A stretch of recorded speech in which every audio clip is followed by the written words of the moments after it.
Going on? Good morning. Good morning, fellas. Here, what's up, fellas? There you go. Now it's gonna be on your all shine now. I know, acting brand new. Yeah, like he just wasn't talking junk. Look. Oh, scary. All right, so here we go. Welcome back to Move Too Fast, another team meeting where our mission is to distract you from your current story, dismantle your current belief systems, and inspire you to change your mind, which then inspires you to change your life. And as usual, we appreciate the support. We love the follows, we love the likes, we love the comments. And most importantly, our mission is to serve. So the more people we can get in front of, the better. So please go ahead and smash that share button. So the topic for the week is parenting. Over the past couple of weeks, there's been multiple incidents, events, I'll say, that made me think of parenting. Like in education, I've had some meetings with parents. Won't tell you where or who, obviously, but some parents who are struggling with parenting during the pandemic in regards to their children's academic ventures. And they're like, I can't wake him or her up. I can't get him or her on the computer. I can't get him or her to do anything. And you all are not helping me. Like, yo, I'm not your kid's parent. You know, it's like you get them to the medium and I'll help them once they get there.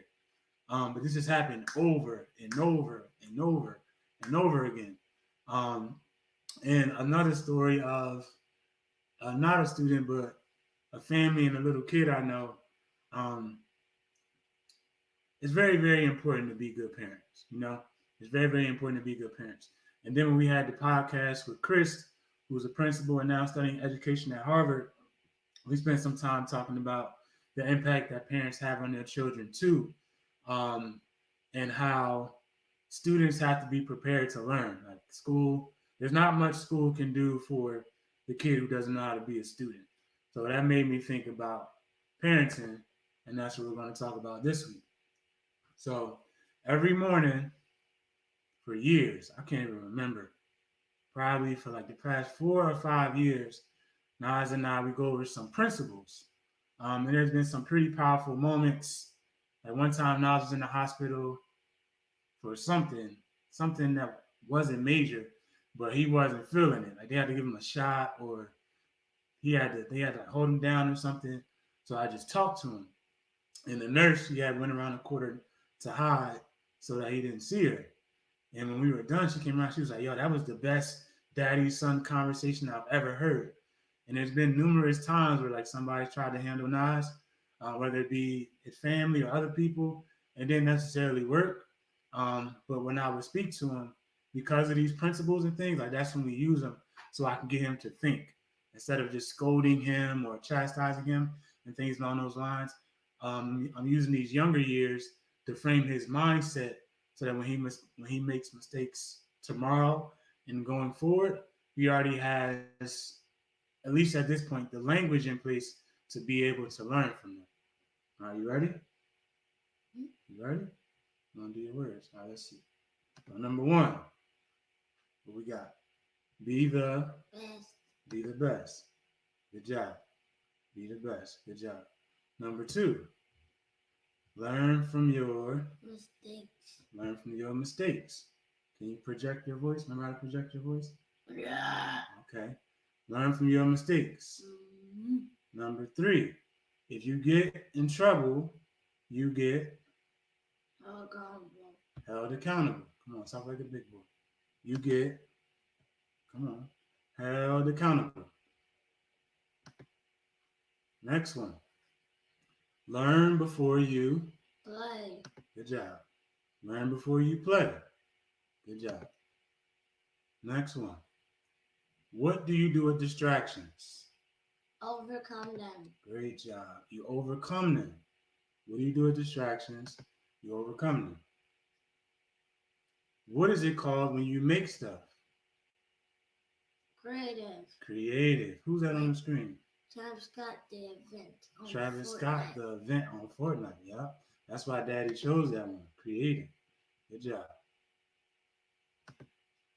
All right. Next one. What are the things you just have to do? Responsibilities. Responsibilities. The things you just have to do are your responsibilities. Next one. What's it called when you don't quit? Resilient. Resilience. Good job. What's it called when you don't quit? That's called resilience. Next one. When things go bad, what do you show? Characters. Character. Good job. When things go bad, you show character. Good job. What's a fast listener called? Coachable. Coachable. Good job. A fast listener is called coachable. All right. What is it called when you say thank you anyway? Entrepreneurship. No. What's it called when you say thank you anyway? Respect. No. Starts with an A. Starts with an A. Competition. No. You say thank you anyway. Operations. Say it better. Appreciation. Appreciation. There you go. When you say thank you anyway, it's called appreciation. Next one. Gave you the answer. What's it called when you're nice but strong too? Respect. Respect. Yeah. When you're nice but strong too, that is called respect. All right. Couple more. What's it called when you do what's best, no matter how you feel, all the time? Consistency. Consistency. All right. When you do what's best, no matter how you feel, all the time. Consistency. What's it called when you do the important things first? Priorities. Priorities. When you do the important things first, that's called your priorities. All right. What's it called when you use what you know? Application. Application. Yes, sir. When you use what you know, it's called application. All right. What's it called when you do big boy things by yourself without a grown up having to tell you first? Maturity. Good job. When you do big boy things by yourself without a grown up having to tell you first, that's called maturity. What are the things that you put into your mind and body? Diet. Yeah. Not just your body, but your mind. The things you put into your mind and body is your diet. What's it called when it's me versus you? Somebody has to win. Sometimes it's me and sometimes it's you. Competition. Competition. Me versus you. Somebody has to win. It's usually daddy, and sometimes sometimes it's you. All right. What's it called when you take advantage of opportunities before they come? Priorities. Not priorities. We did that one. What's it called when you take advantage of opportunities before they come? Respect. No, think about it. That's with a P. Priorities. No. That's the only one we have. No. Preparation. Say it better. Preparation. Preparation. When you take advantage of opportunities before they come, it's called preparation. Good job. Hang in there. What's it called when you make a house and sell it? Respect. No. It does start with an R though. What's it called when you make a house and sell it? Resilience. Not resilience. Think about it. Real. Respect. Real. Come on now. Real estate. Real estate. There you go. When you make a house and sell it, it's called real estate. You get nervous because the camera on. And we got two more. Two more. What's it called when you buy something for cheap and sell it for more? Entrepreneur. Entrepreneurship. Good job. And the last one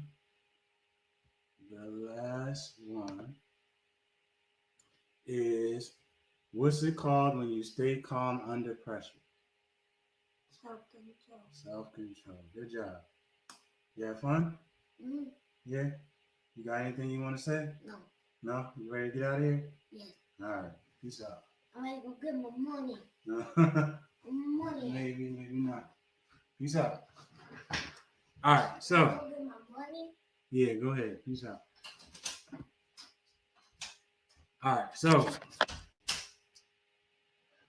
just wanted to highlight some principles that you can use throughout your life that will help a 7-year-old, that will help an 80-year-old, and framing the mindset of a young person is very, very important. And we'll take some time to figure out how you can do what works for you in your life, in your child's life, whether that's your son, whether that's your daughter, whether that's your coach, and those are your athletes, your students, or whatever the case may be. All right. So there are there's a bunch, but the ones that we've researched and used, there are, I think it's 4 different parenting styles. So let's talk about the different parenting styles. So number 1, you have the drill sergeant parent, where they prioritize power and control and expect the children to follow rules and comply with demands or be punished. Um, That's the mean grandma kind of parent.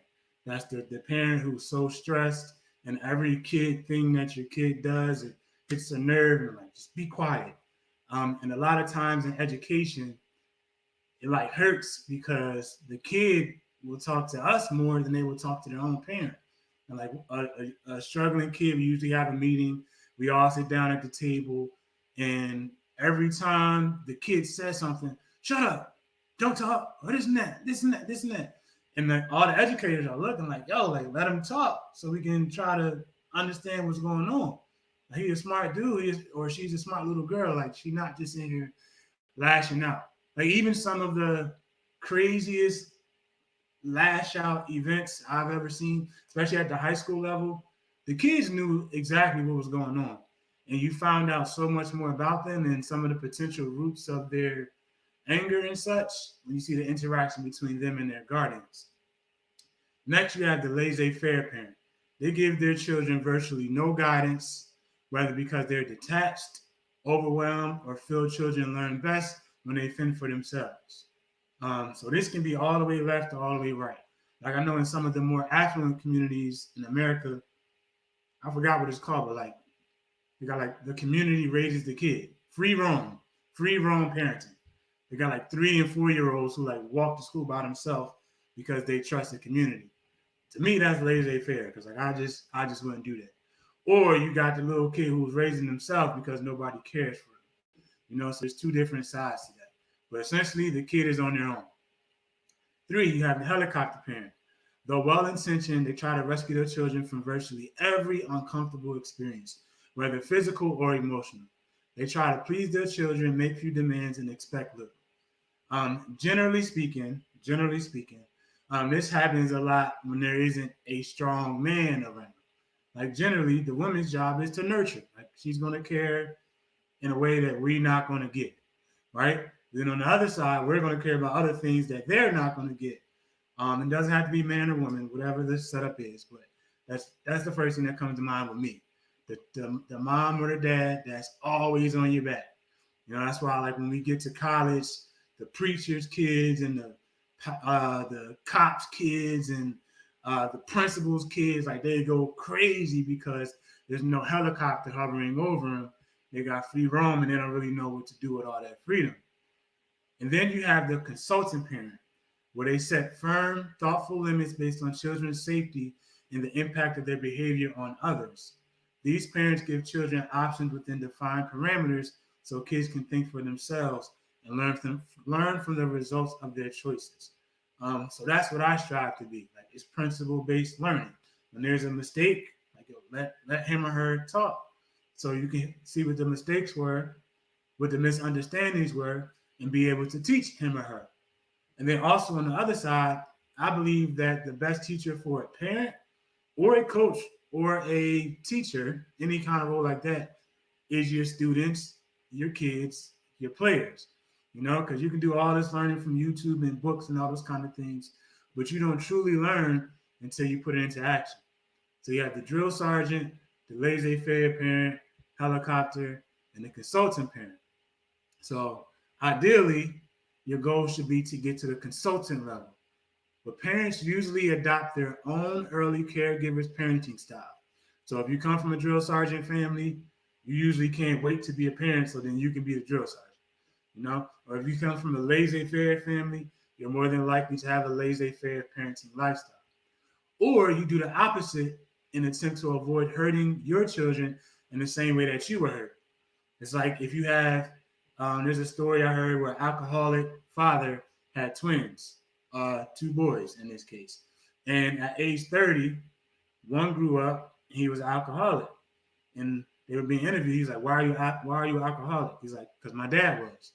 Then they asked the twin brother, who was 30, who never drunk in his life, how come you never took a drink? Because my father was an alcoholic, right? So it's all about your perspective. It can be your reason, your excuse, your whatever you want to call it, to do the same thing, or it could be your reason or your excuse, whatever you want to call it, to not do the same thing. So spending intentional time investigating your reflective parenting habits and working towards becoming consultant parents can bring ease and flow to your interactions with your children and more peace to your home. Because everybody feels safe. I think that's the most important thing is to be able to feel safe being vulnerable, because as you get older at your job, at school, in your own relationships, the way you were molded as a young person is going to be a huge determinant in the kind of person that you are as an older person. Like when we were talking on the podcast in education, a lot of the kids that don't talk in school are taught not to talk unless they're called upon.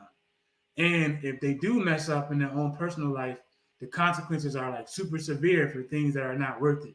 So they don't speak up in school, so they don't get to learn because they're scared of making a mistake.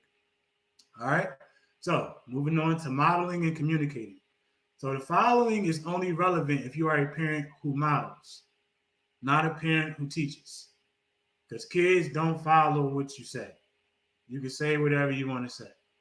Right? You downstairs in the living room, you're super drunk all the time, and hypothetically you are alcoholic and you know you shouldn't be doing it. You know you lost control, but you keep telling your kids not to do it.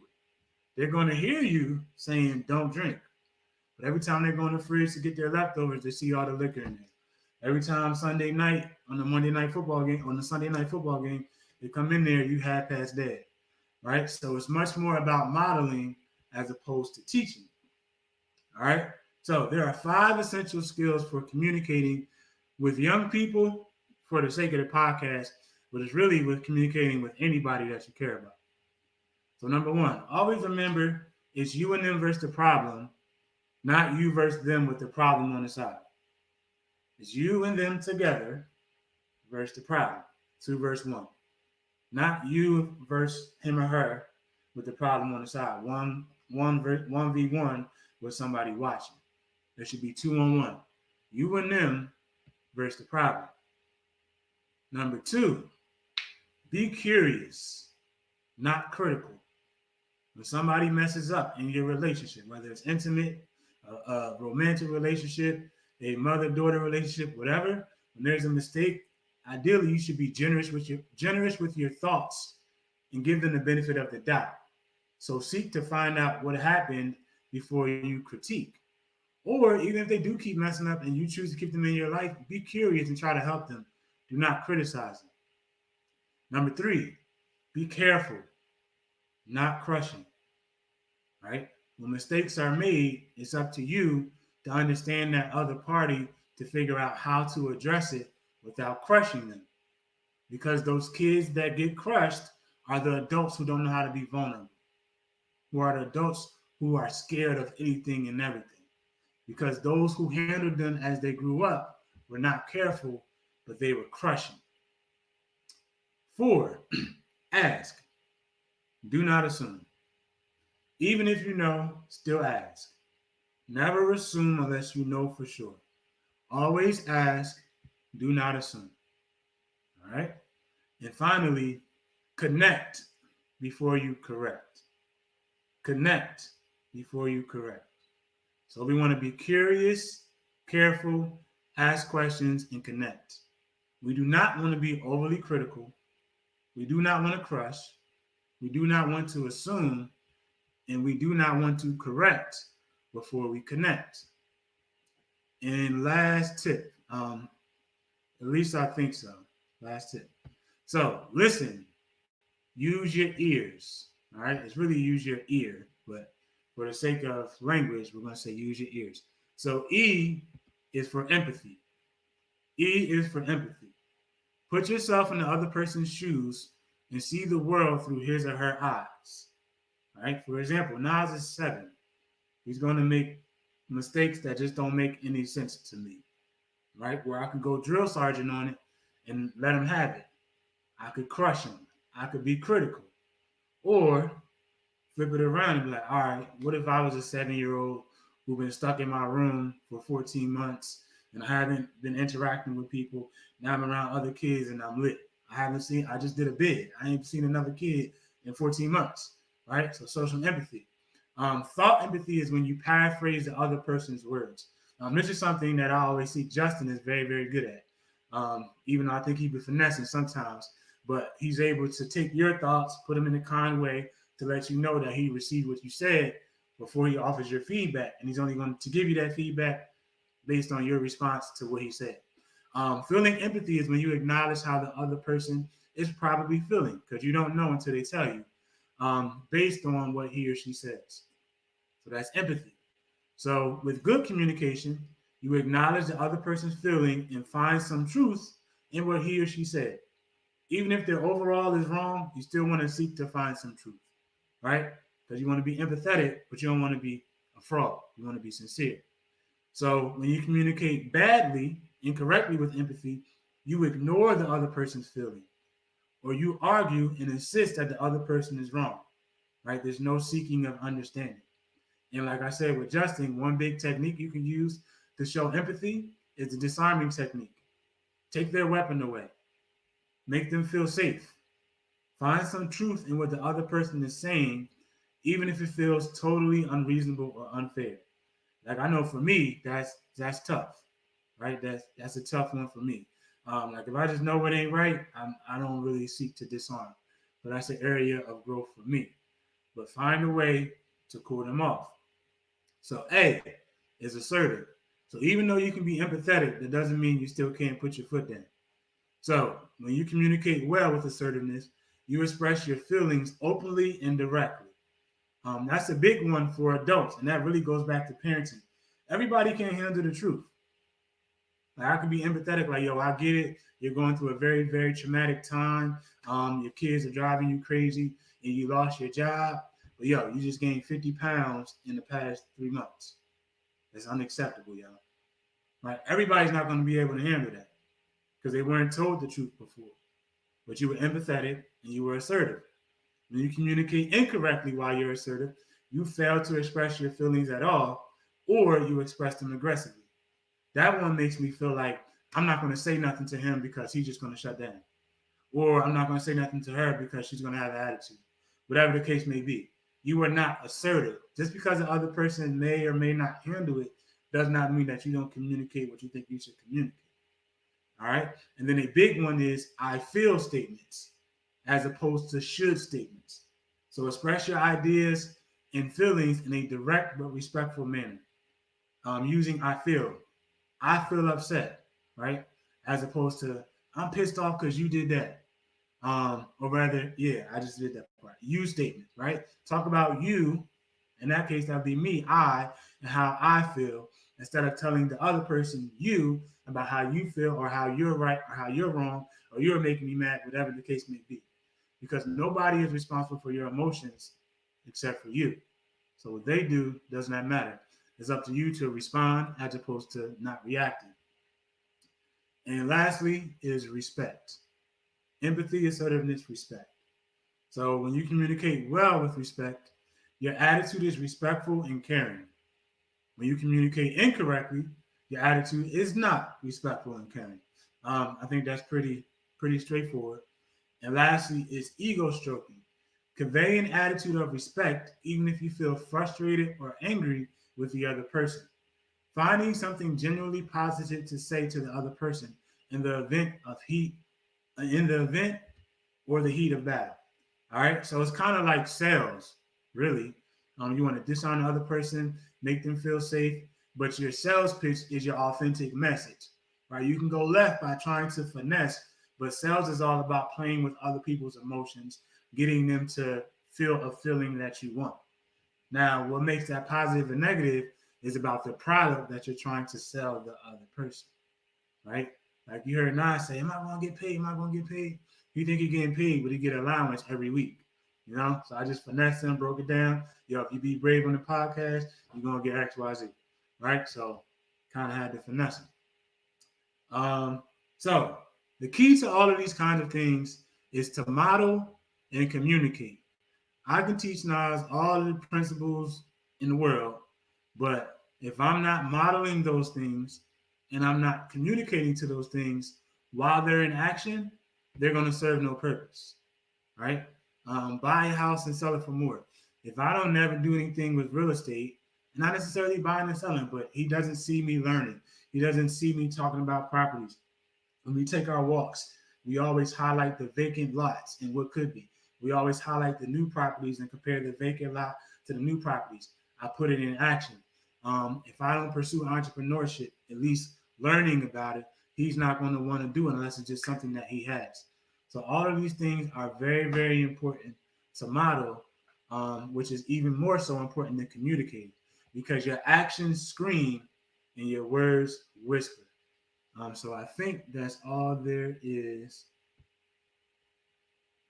Yeah. All right. So, fellas, I'm gonna hand it over to you.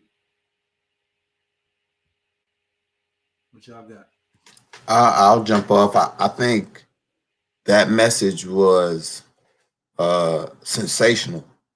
The message needed to be heard, especially in times where, obviously in the last 14 months, a lot of people were spending time. I was hearing, working in education, and people like, "Yo, I respect you so much more. You work in education. It's been 3 months, and my kids is driving me crazy. They drive me crazy." So I think it's definitely something that people need to hear. And given those four types of parenting styles, it opens your mind, right? I'm not a parent yet, but just having this information and access to understanding and seeing other people parent gives me some, wisdom and knowledge when I go there. But working in education, you see the effects of people when they don't fully take advantage of parenting appropriately, right? And who am I to tell someone how they parent? I don't have any kids, but as we all know, parenting is something that is extremely important for your future, and then for your kids' future. But one of the biggest things that stuck out to me was the ear method, and then also it's you and your child, whoever it is, versus the problem, not you versus you. I mean, you versus them versus the problem. That's something that's huge for me because in any type of conflict, um, you know, a lot of people always want to be right when it's conflict. So they usually butt heads, and forget that, like we have a problem. Like there's a problem here. So since there is ego filled, they just want to go back and forth, and it never really solves itself. So that's huge for me. But also that ear method is something that I think a lot of people need to hear, right? Especially the first one, empathy, right? Like having the ability to be able to feel and understand, even if you don't agree or anything, just having the ability to understand what somebody else is going on and going through, and the way that the world is going now. I think that's a huge skill set that people need to develop, right? As time goes on, being able to understand and feel and just understand like the feelings that someone else is going through. That's a huge skill that needs to be developed. And in terms of assertiveness, you hit it right on the head. A lot of people weren't ever told the truth, right? So when people are straightforward with them and tell them the truth, it's you're being mean, you're an a-hole, and it's like, no, no, no. I'm just expressing how I feel in true words and being assertive. That doesn't mean um I'm a bad person. Like, it's, I'm just telling how it is. But a lot of people think um, when you're assertive, you have to, literally stick your foot down and be a big dog. Like, nah, like I can tell you the truth and still be talking like this, but I will be assertive. So the delivery is key, right? And the assertiveness and respect go hand in hand, right? Because a lot of people, when they want to be assertive, they don't respect. They try to go for the jugular. They want to go for the uppercut, because it goes back to, again, I want to be right. My need to be right. Um, but yeah, I think this is something that's huge, and people need to hear, especially with how the world and was set up the last 14 months, for sure.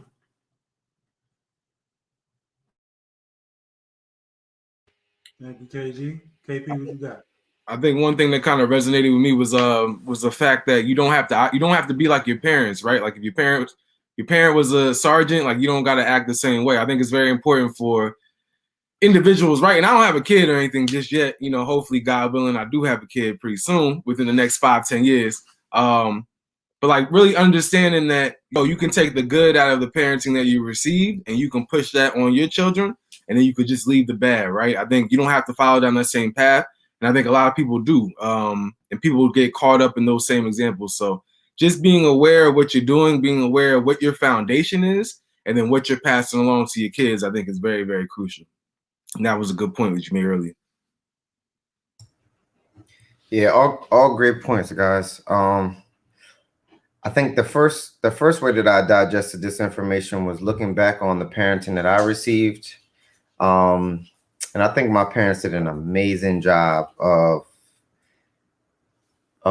two approaches, which was being the consultant. I was a very, very curious child, very curious. My brain would never stop moving.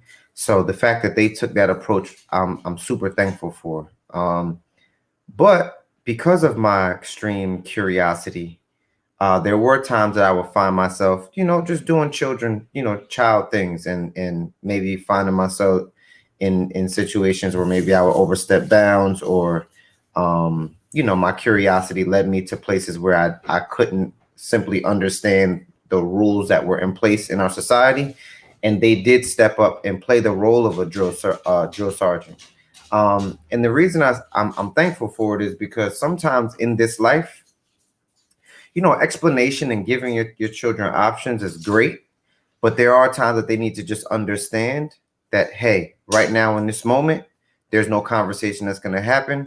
This is the way that you must act. We will process it later, but it's important that you get yourself together and you follow these expectations. Now, it doesn't have to be in a harsh way. It doesn't have to be in a way that is demeaning to the child or crushing to them. As we talked about, you want to be careful with that approach.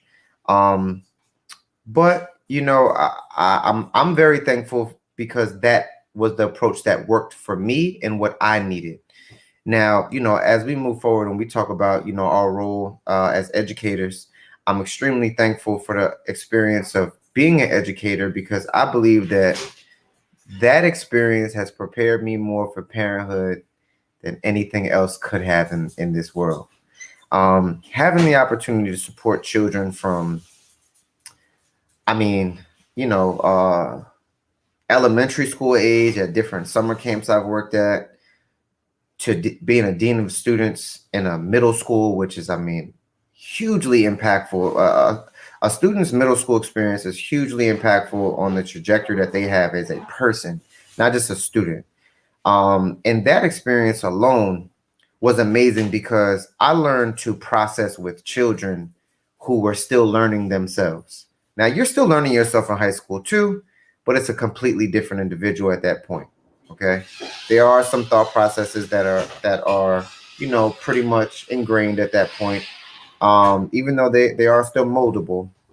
But middle school is a very, very crucial uh, time frame, and not assuming for that age group of fifth through eighth grade, sixth through eighth grade is key in building relationships. And I think it's really important for parents to understand that you are, yes, yes, you have the responsibility of clothing them, giving them shelter and things of that sort. But ultimately, your only responsibility is to ensure that they are prepared for this life when you are no longer here. And that is what's giving, you want to give them tools, you want to give them vision, you want to give them guidance that allows them to be able to make decisions, correct decisions on their own. And then also, like we spoke about before, you don't want it to be a hugely critical experience when you don't make the right decision. Because if we're going to be honest, as adults, oh man, we bump our heads and make poor decisions every single day.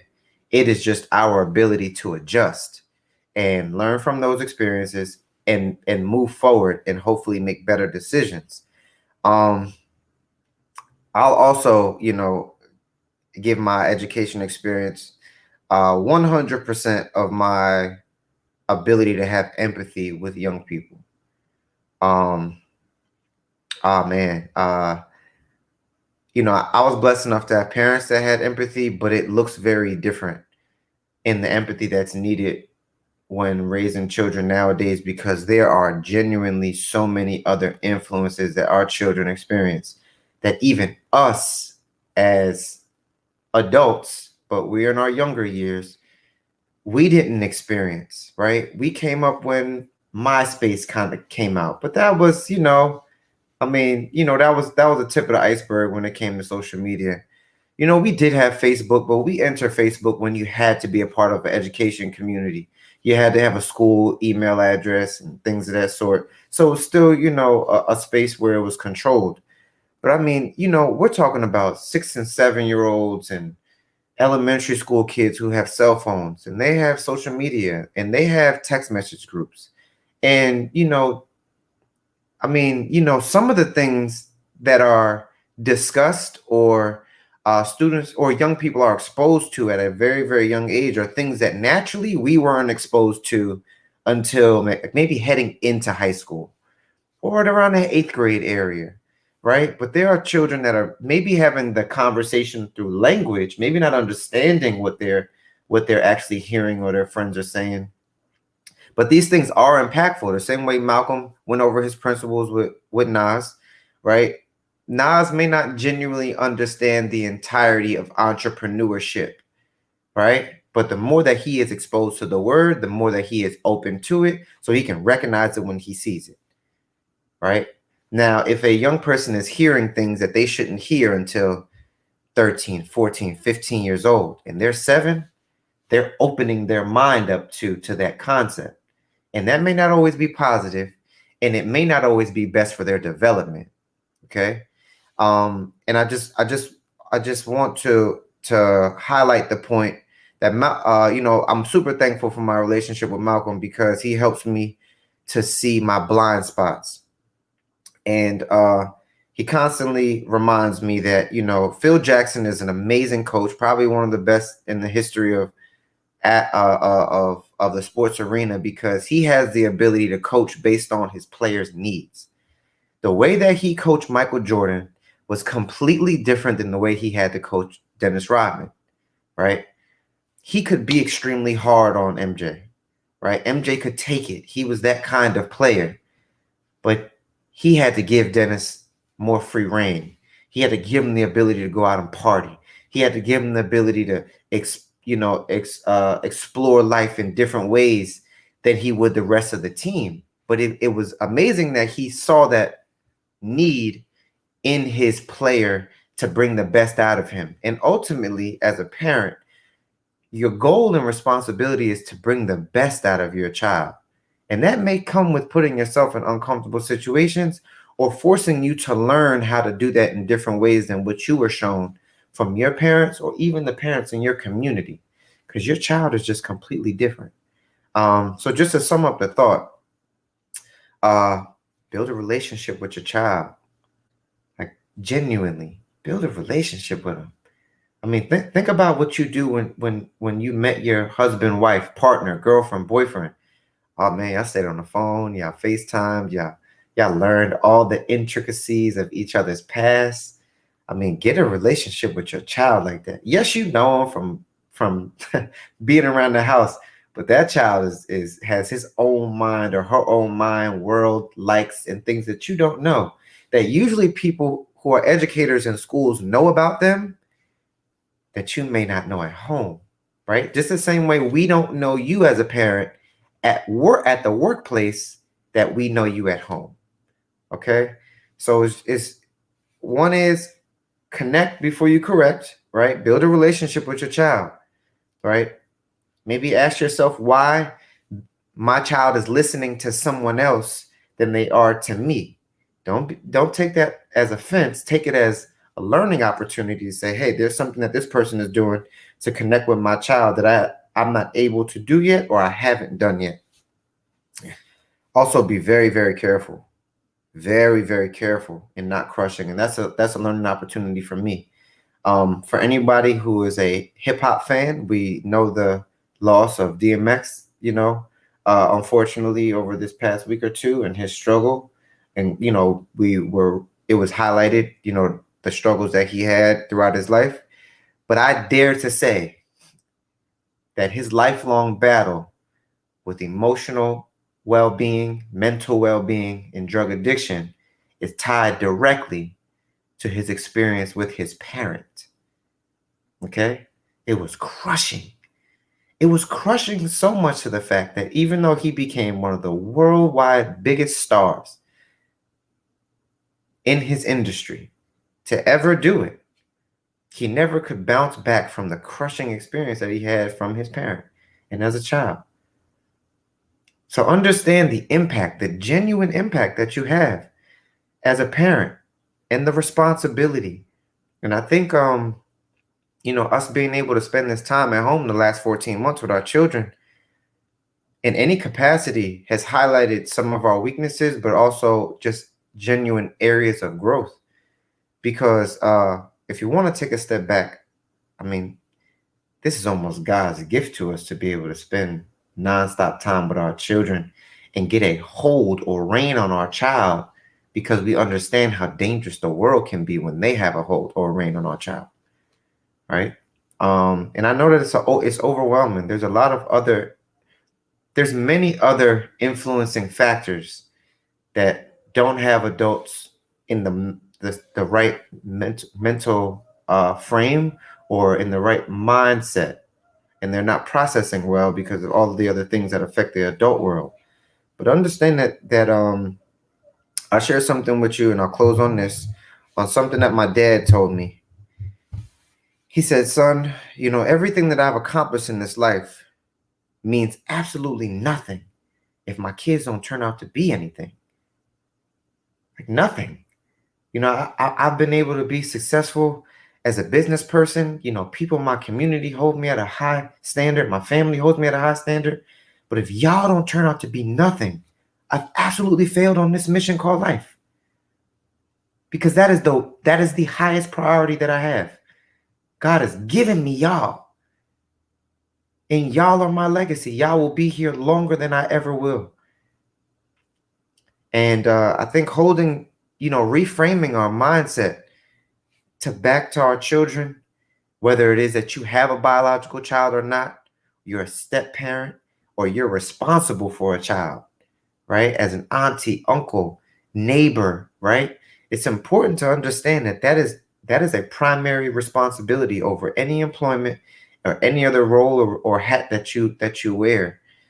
because we are having to deal with the realities of children that have not been raised properly. I mean, turn on the news. You know, young people are responsible for many of the hardship that we see on the news on a daily basis, and many of it is cries for help. Ooh, I mean, we're all educators, boy. I mean, the harsh behavior, the raids, that the constant state of fury that children are in are just they're cries for help. And a lot of jokers just want to be loved on, man, genuinely. And think about it as an adult, you want the same thing. Ooh. So we're not too different. I do think that it just takes time of reflection, and it takes time to understand that we all have teachable moments, and building relationship with that small person is going to be your key to being more effective and having more of a peaceful relationship and peaceful experience.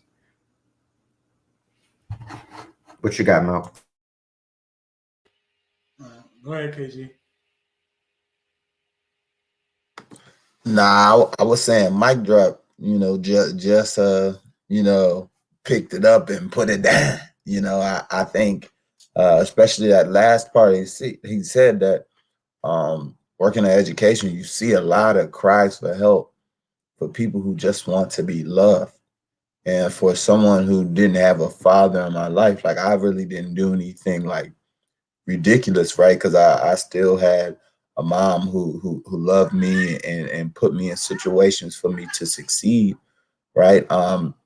But yeah, like I look for love in ways where I was looking for acceptance from people, right? And luckily I didn't branch out and do the things that some kids do, right, for love. And I'm extremely grateful for that, for my mom putting me in situations for me to succeed, putting me in situations where I was around men with coaches, putting me in situations where I'm around other kids. So I'm extremely grateful for that, right? Because as you said, like you see some of these students that are crying for help, and then when you do offer the help, or when you do reach out, they haven't, they don't know what it feels like to really receive that love. So they're getting it with like some pushback, and especially when you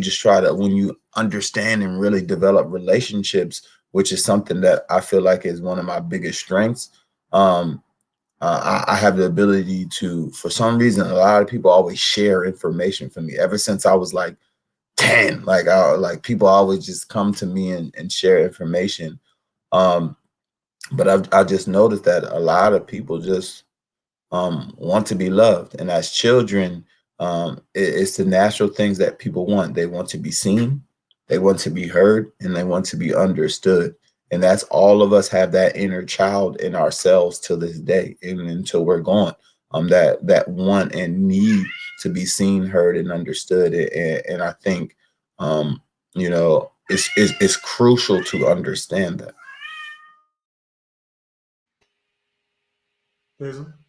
Yeah, one thing that I noticed, shoot, and I think Just was talking about it a little bit, is that even with the various parenting styles, right? Just having an understanding of exposure and different things that you're exposed to is really crucial, right? One thing you look at when you look at like Michael Jackson, like, yo, we all we all know about his pop, yo, and then we all see how he came out, and then you look at a lot of other people and you see how strong or how drill sergeant their parents were, and then now you see the actual outcomes of it. And I think it's very important as far as parenting is to not be that helicopter parent, right? Like I mean, it's cool to be a helicopter parent, but you always can't save it. And I think a great example of that I read this week where they asked Jackie Chan about his fortune with his son, and then he said, I just had to look it up. He says if he's capable, then he'll make his own money. If he's not, then he'll just be wasting mine. So basically, they asked him the question like, are you going to give your son money? And again, he said if he's capable, he can make his own money. If he's not, then he'll just be wasting mine, right? So here it is, Jackie Chan is basically saying like, yo, I've showed him the exposure. I've showed him the route. I've showed him how to make the money. I'm not about to keep holding his hand, right? I'm not the helicopter parent to keep saving the child. but I'll lead him the way. I'll give him that exposure and I'll let him create his own path, because if not, he's just going to be wasting. He's not going to have the skills necessary. So I think that was very powerful this week. And it kind of ties into what we were talking about today. So yeah, I just wanted to kind of share that as well. I like that a lot, Bizzle. That was tough. I liked that was great perspective. So as y'all was talking, I took notes.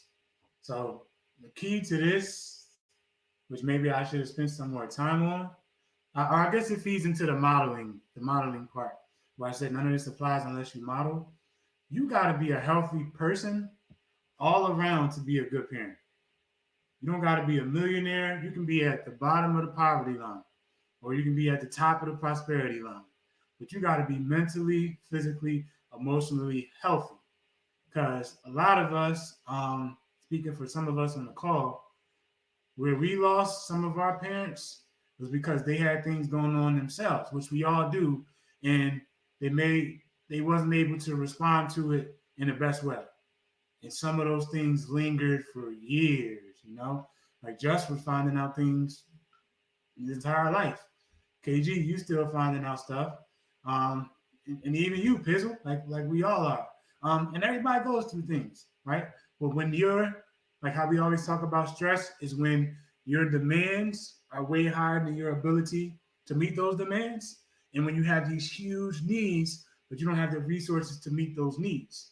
When you're so stressed out, you don't have it to pour into other people, right? And there's always going to be problems. But if you have that game 7 mentality to where you're chipping away every day and you're taking care of yourself, then you can be present.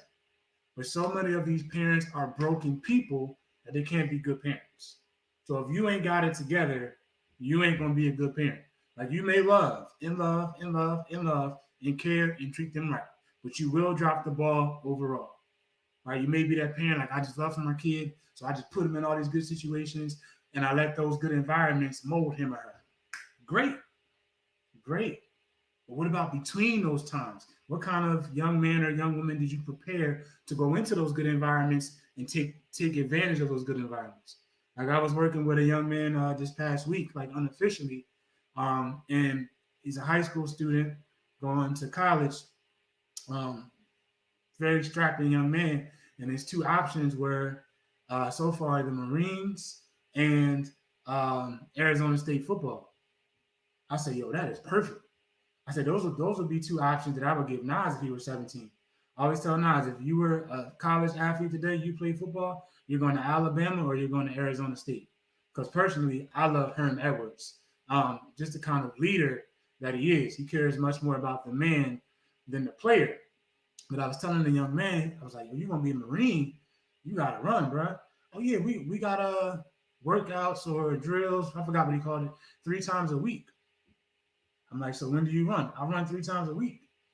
I say, all right, so what's this program? This program is preparing us to go to the Marines. I say, yo, so if you dominate this program, they'll probably give you money and like the best kind of placement and the best kind of battalion, group or whatever you go to. Like you might qualify as a sniper. They get more money, they got better benefits, and you can do this. Like everybody's paying attention, right?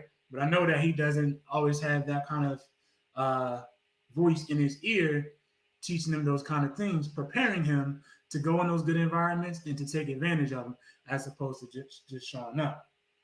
Next, all of y'all kind of gave this qualifier. Not kind of, y'all did. You don't have to be a parent to teach how to parent. You don't have to. The only thing that y'all don't know is like, and this isn't necessarily, this is not true for everybody either. It's like that kind of love.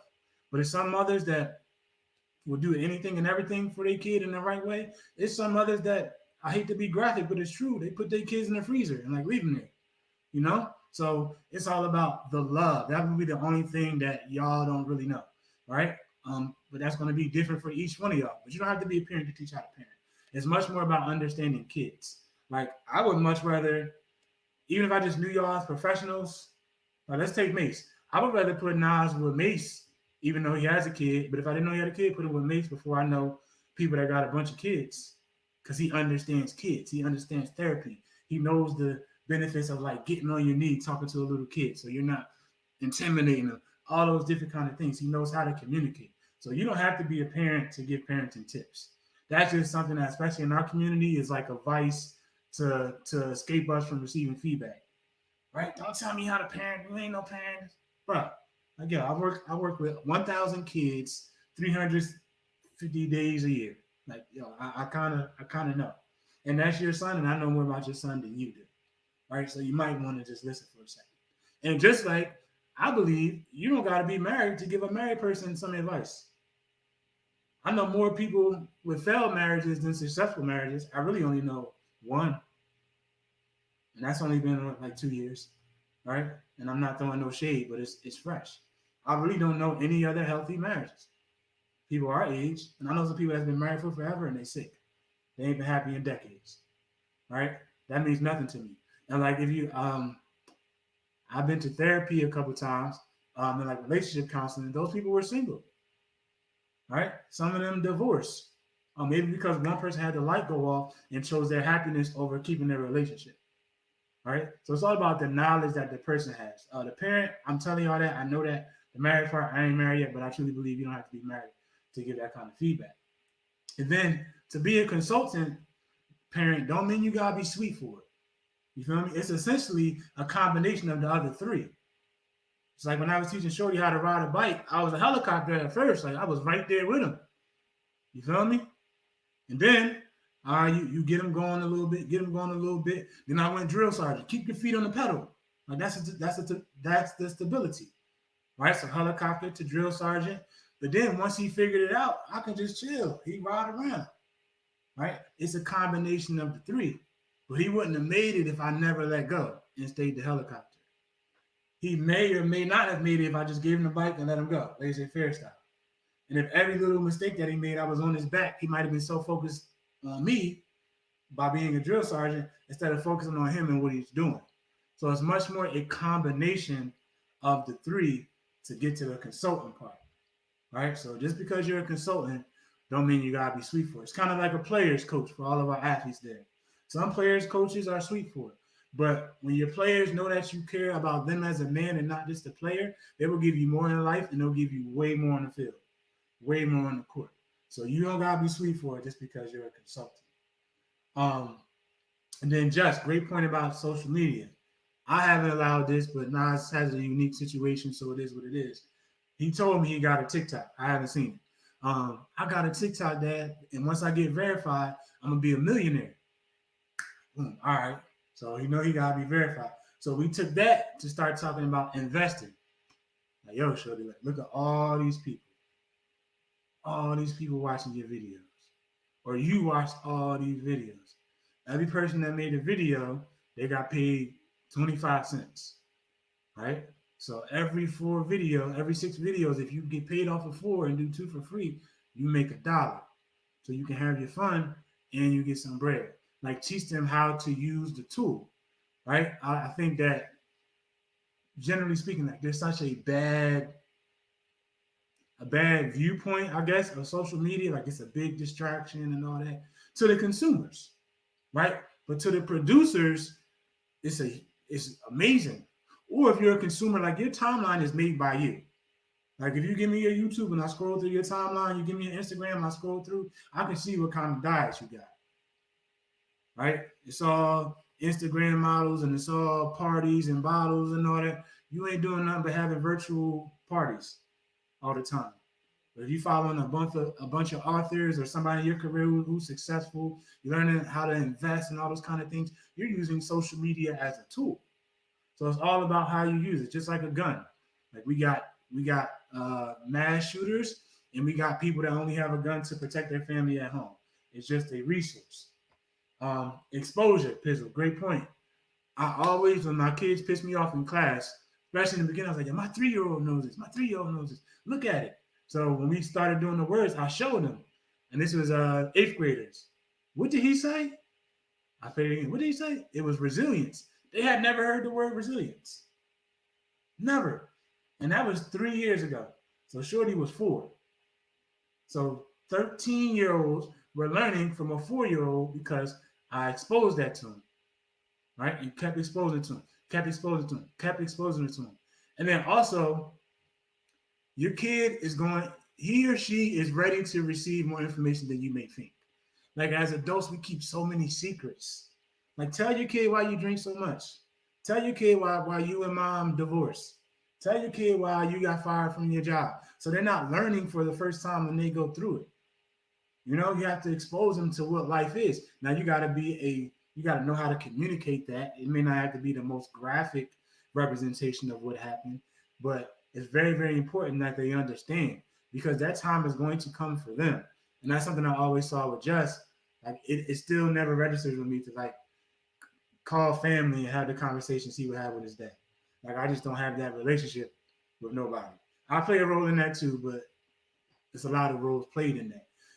So he was exposed to a lot because his pops was telling the truth, Just was telling the truth, and Just that's why he always refers to his father, in my opinion, is because like he lost his right hand man, like he lost his homie. He don't have that person to go to who's really not his friend, but is his friend. If that makes sense, can give him some OG advice from like a friend kind of perspective. But that's because a lot of things, not everything as we know now, but he exposed himself to Just so Just could learn. Um, and then something I learned this week for people that give a lot of pushback, somebody called it sign language. They go to shame, they go to insults, they do the guilt trip, and then there's a need to be right. Shame, insults, guilt trip, need to be right. I'll tell y'all in the chat who it was, but I think y'all know. I ain't trying to get canceled. You know? So shame, insults, guilt trip, and the need to be right. That's sign language. So I ain't really have a point. That was just my feedback from what you all said. So any more feedback from y'all? I mean, I really echo the part that you highlighted. Obviously, with me and my dad's relationship, I guess for me, the part that I'm thankful for is like my dad playing that consultant role, and that is, obviously, when you lose a parent, you miss them because it's your parent, but that's where the true loss came from, right? It's like a business, right? Google is a very, very successful business, but you better believe that when their tax return, on their tax return, they're spending millions upon millions of dollars with consulting companies that can see things that they can't see because they are doing the business of Google. Your consultant is there to give information, fill blind spots, many times help reaffirm or reimagine your vision, right? Because sometimes when we are in our life and we are constructing our life or our business, we are so close to it that we can't see the opportunity or the warning signs, right? And that is the power of having consultants. Now, I will say that women do a better job than men traditionally of having consultants. Not to say that they're good influencers or not, but there's usually that sister circle, right? There's girls' night, there's constant phone conversations. And essentially what they're doing is they're consulting one another. Now, like I said, it's not always the best influences that they're getting or best advice, but there is that natural order. I don't feel like men, as a general rule, we have that as a part of our culture, but I do believe that our generation is rewriting that reality, right? We're doing a better job at realizing that, hey, we cannot go at this mission alone. And unfortunately, I mean, just look at the last 2 weeks or so, man. I mean, men are dying in their 50s, right? I mean, we had another one last night, Black Rob, 50 years old, 51 years old, in fact, over last month, this is the 4th or 5th man that I know, either from celebrity world or personal world, that has died at 50 or 51 years old. Not to mention that my dad passed at 51 years old, right? So no, our parents aren't the ones that got locked up in the 80s for mass incarceration during the cocaine and crack era, right? And those kids grew up without parents. It seems like for us, we're losing our parents to health issues, right? Or other things. Now, the reality of why we don't have them is different, but the reality is still the truth that we are heading into these very critical adult years without our consultants, right? And it's very, very important to know that if you are a young parent right now, you're in your 30s, 40s, right? Health, that highlights health to me. Make sure that you are here and you can last in this race, because I'm gonna tell you, from me and KP, who don't have a dad right now, KG too, you know what I mean? Not through passing, but just not being present for KG, right? If we're gonna be honest, man, we need a dad. We need him. I mean, in the worst way. And the reason is because even though we can read, we can build relationships with other individuals who are older, there is nothing that can replace that biological connection coupled with life experience that our parent has. You understand? Now, it doesn't mean that God doesn't replace and fill that gap. He does. And you have to be open to however he chooses to fill that gap. But that need will always be there, right? And that is something that for us, all of the gentlemen on this call, we prioritize our health because that is a reality that we sit in. We want to be here for the long haul for our children because we understand the need. And it's not just about love. You heard me speak so highly of my dad, not because of his love on me and reassuring me. It's because of the role that he played. He was my consultant, right? One of the best lines my pops ever told me when I would ask him about things that I was thinking about doing it. Son, give it a shot, man. Give it a shot. If it don't work out, it don't work out. You'll learn something from it, right? But give it a shot. I'm never going to tell you no. Give it a shot. A response like that for a young person is super powerful because it confirms whatever they're thinking. It's possible.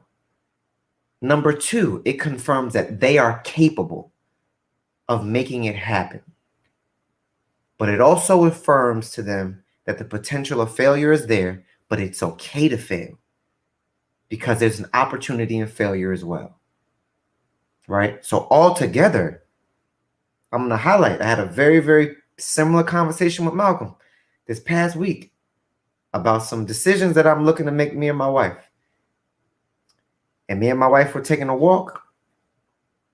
And boy, we missed my dad in the worst way.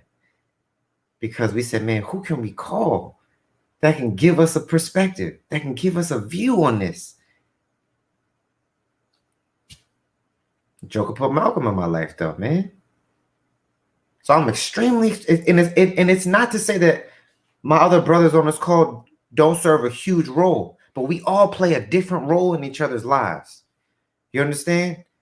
But I'm super thankful for Malcolm, and God put him in my life for as long as he has, because he in that moment replaced the emptiness that my dad didn't have.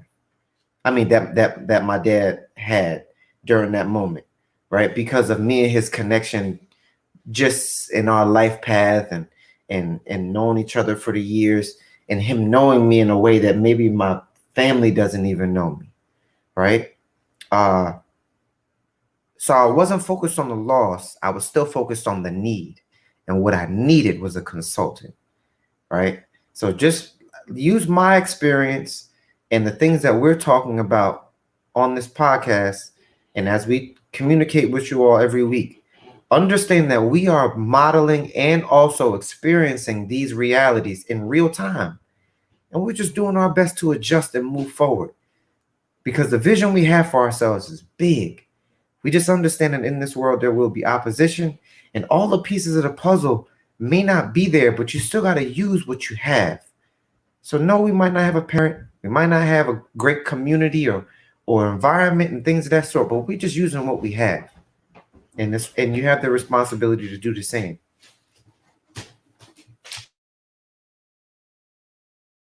Great points, Just. And I think Just highlighted a good point too. Like, father, no father, mom, no mother. Your consultant parent don't need to come from your parent. right? Like, even when Just Father was here, Just would always tell me, like, yo, my dad said, I need to keep you around, yo. Like, no matter whatever go around, whatever go on between us, like, you gotta be there. Because sometimes I'll be acting like a nut. I need to hear, right? And then when you call, he's like, yo, that's one of those moments. I'm like, all right. And I ain't tell you nothing new. I just kind of confirmed what you are already going through, but y'all needed to go through whatever process. But then right back around, I use you in like halfway the same way. Like depending on what it is, like there's a month or two ago now when you needed me, I came to pull up on you. It was like the next week. I'm like, it was my turn. You feel me? Help me out. And that's also a way that I use G a lot. Like G is you much more like dive in, like not you gotta like just do it. But G is he's more so like of a processor. He don't really want to tell me what to do, but he's going to give me viewpoints to make me think. And then every Sunday, right after this call, we shift to another call with the whole team. And yo, like this is what we got going on. Yo, give me some feedback. Yo, Pizzle, like, yo, don't do that. Or KG, like, you got to do that. Or just slow down. Or Mount, it's not that big a deal. Whatever the case may be. So we're pulling and pushing with people that we trust, right? And then a lot of people say, I already know they're gonna say, well, we don't have that. I don't have those kind of people. Yo, you more or less you force your way into those circles by adding value, right? And there's like somebody else I know, I love, very, very close to me. He or she is going through things now, but they won't say nothing to everybody that can really help them, right? So they are avoiding that consultation for whatever reasons that they got going on inside. But then that's also a person who says, I don't have those kind of people, right? So if you come into the table, you got to come to the table with everything. And if you are a millennial or below, it sounds so simple, but one huge great way to have these kind of conversations and kind of interactions anytime at any place is a group chat. You know, like, yo, drop it in the group chat. You don't got to be brave enough to say it in front of anybody. You don't got to FaceTime it. You can wait till 3:37 in the morning so you don't get a response until later, unless somebody else just happens to be up. But it's a great way to get things off your chest and to let people know what's going on with you. And then once again, I want to overemphasize, you can't be nervous about what you got going on. Like we all invest. Like I'll make some bread. Boom, I drop it in the group chat. I made this bread, a lot of bread or a little bread. Dang, or this day, I lost this bread, a lot of bread or a little bread, right? And I know that other people are learning, but a lot of that is for me too, because, you know, that's an emotional thing. So you can be lost in the mix and you have no idea. So whenever you do find your circle, make sure you are fully committed to that circle. So a dad is dope. A dad is great. A dad can be everything. But if you don't have that situation, that don't mean that it's over for you. And you really don't gotta know the people.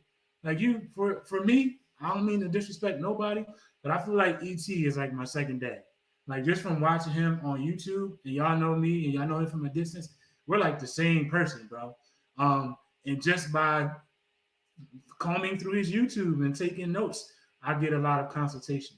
So I just wanted to highlight that it doesn't have to be an actual parent. I saw a psychologist on a podcast this past week.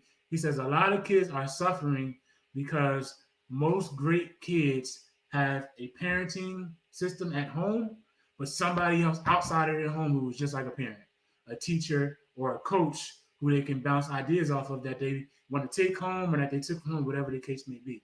So it doesn't have to be family. It can be whoever you make it. All right, so let's close it out, fellas. Pizzle, KG, anything? One thing I'll say, and two, this is piggyback, and I guess I'll close it out with this, is that, it's 2021. Like you can find various apps. It's called, like this app called Meetup, where you can literally find individuals who think like you are in the same exact interests as you, and then you can find yourself in those circles. And I found myself, I did that with photography, and now I actually have like a group chat with photographers in the area who we just talk about just random things, right? And just bounce ideas off of like, yo, how much should I charge for taxes? Or, what's a good way to do this? What's a good way to do that? So finding the value added circles, you might have to do some work to find those, but there's plenty of things out there now, especially because it's 2021, where you can find those and it makes those ways or those paths a lot easier. So stay hungry, and that's how I leave it. KG. Uh, that was great advice, KP. Even though you may not have a physical resource or a physical person right next to you to be able to do that, but we have immense amount of technology, exponential amount of technology. So youth, like Malcolm said, like he feels like ET is his second father, but he actually got to meet him once, but he doesn't know him personally, right? He just simply follows what he says, and he literally looks at him like a model, and he consults without even knowing that he consults, right? So you may not have that circle, right? But it's someone out there, right, that is willing to help you, whether it's some random person that you don't know that has entered your life and you don't know that's the role they're going to serve yet, or whether it's X amount of people on YouTube or any platform that deliver messages for people, right? You just got to do the work to find who that is. Is it going to be easy? No. Is it going to happen right overnight? No. But I think that's what makes it so much better is when you have to go through the process of finding that person, and when you finally do, you realize, yo, like this is for me. So explore different platforms, explore different people, and do what you can to put yourself in the best situation. Because ultimately, not having parents may not have been your fault, right? But like we all say, it is your responsibility to do that work and make up for what you've missed in that area in your life. Just Make a conscious decision to be a great parent, please. I mean, our society is screaming for them. Screaming for them. Now, I know all of us on this call are educators. We have a very unique perspective and view. And education and educators are great, but we need great parents right now. That's what our society really needs, genuinely. We need people to recommit and shift their focus to being great parents. The need is so heavy in schools and in communities because that need is not being met. Okay. I mean, Malcolm talked about it and highlighted, his conversation with Chris about kids needing to be able to come to school, being ready to learn. That means that being exposed to the opportunity to learn should begin at home. Personal conduct, how to behave, happens at home. Being respectful, learning how to, share, and all of the things that we focus on with children, that begins at home and is also continued at home. School should just be an extension. It should be a supplement for anybody that exercises, right? You work out, and yes, you might take a protein shake, but your protein shake is not the reason that your body transforms. Your body transforms because of the work that you put in the gym, in your house, on the treadmill, or wherever you're at. School just happens to be the protein shake, okay?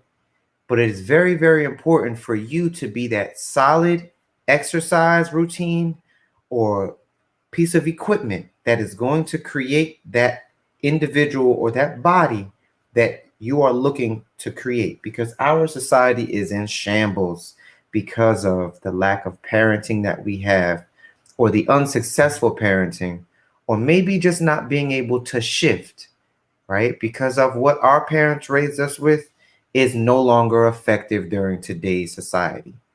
And this is no shot or no shame. This is just an sounding the alarm and an opportunity to shift and learn, because resources are out here for us to be able to make that shift, right? Because the cost is one that we are not willing and able to pay if things continue to go in this direction. Okay. Look at the young adults right now.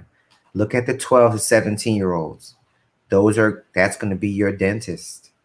That's going to be your oncologist. Unfortunately, if you ever get cancer, that is going to be that individual. Somebody has to assume these roles. They have to. You understand? And if we are making expectations, if we are lowering the bar on expectations for these individuals because we don't want them to experience failure, we don't want them to experience harm, I mean, that reality is going to be sad. And dare I say, look at the customer service that we experience, in some places that is everyday places, CVS, pharmacies, just supermarkets, right? Those are usually jobs that young people fill. I mean, customer service is a very, very big indication on people's awareness to serve others and their role in opportunity. So I just wanted to leave you all with that this is an opportunity for us to self-analyze and see how we're doing thus far as parents or playing the parenting role.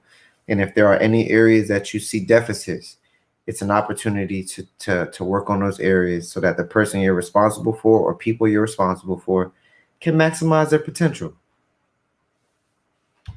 So I'll say this in closing. Trigger warning. So I think the key to our culture, specifically African Americans, turning things around, don't got nothing to do with no other culture but us.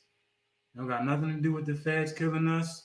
Every fed that's killed us, we done killed us times literally 1,000, probably. But it's all about learning and earning.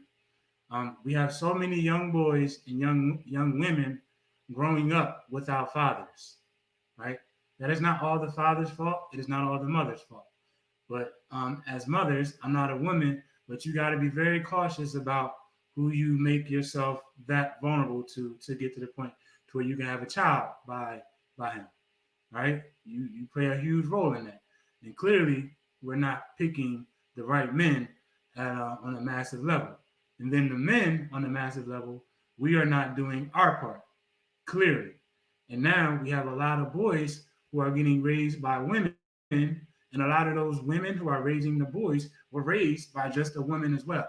So there was no man. So then that's the woman, when she grows older, she's not going to know what to expect, not to expect, what to respect, what to disrespect from a man because she's never had it. Or the man that she did have was in and out, in and out, in and out. Or he was unhealthy and not present, right? Then she's raising another man. So we're putting it in whatever reasons, right? And I can put it on the man. From a damaged relationship, father, mom relationship. I don't know how to describe it. But Nas comes with me, he goes with his mother, right? But even though we didn't work out, it was a negative percentage that I was going to take any step back as a father, And I do believe I already had that in me, but one big reason too is being in education and seeing so many people without a father. Oh my goodness, it is bad, and that don't mean just because a man is there that is a father. Like you might got a dad, but just because you're there in the crib don't mean that you're playing the fatherly role, right? So men, we have to earn that, right? We got to earn that respect from the women. We got to earn that respect from the kids, right? We have to, because a lot of them are not used to it. And then the women on the other side, obviously I'm not a woman, but they have to learn what to respect, what to go after, what not to go after. Because clearly that's killing our entire culture. It's just the men and the women are on different pages, and the kids are growing up in whatever situation they got, right? And they can have somebody who loves and cares, but if they don't get a holistic love, they don't get that holistic consultation, they're going to miss. So modeling, communicating, learning, and learning. Let's give it a shot on a massive level.